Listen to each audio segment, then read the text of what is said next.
Connaissez-vous l'histoire de Daki? Le nom Daki peut être interprété de plusieurs façons en japonais. En kanji, cela pourrait signifier enlacée ou étreinte. Daki est souvent décrite comme une femme séduisante et mystérieuse qui attire ses victimes, principalement des hommes, avec sa beauté et son charme envoûtant. Elle peut prendre une apparence humaine parfaite, mais elle dissimule souvent des traits monstrueux comme des griffes acérées ou une peau glaciale qui ne se révèle qu'à la dernière minute. En effet, le personnage de Daki dans Kimetsu no Yaiba n'a pas été choisi au hasard. Il reflète à la fois ses méthodes d'enlacement, son rôle séducteur et manipulateur et ses relations émotionnelles complexes. Comme beaucoup d'autres noms dans les mangas, il porte une signification riche et renforce la thématique du personnage en le reliant à la mythologie japonaise et aux kanji qui forment son identité.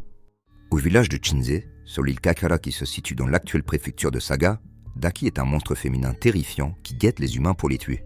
Un soir, un pêcheur avait fait un feu sur la plage au pied d'une falaise en compagnie de ses 2 enfants. Soudain, une femme inconnue s'approcha. « Donnez-moi du poisson » demanda-t-elle. Le pêcheur trouvait déjà cette requête assez louche. « Allez chercher du poisson dans le bateau pour la dame » dit-il à ses enfants. Évidemment, il n'y avait pas de poisson dans le bateau. « On ne trouve pas de poisson » crièrent les enfants depuis le bateau. Vous êtes sûr? Ce n'est pas possible, dit le père, et il monta lui aussi sur le bateau. Alors, il coupa les amarres et l'ancre pour s'enfuir vers le large. « Oh, raté. Ça ne sera pas pour cette fois. » fit le yokai dépité. Le pêcheur avait été plus malin. Voilà donc l'histoire de Daki. Depuis ce jour, quand ils vont à Kakara, les pêcheurs mouillent seulement l'ancre mais n'attachent jamais les amarres.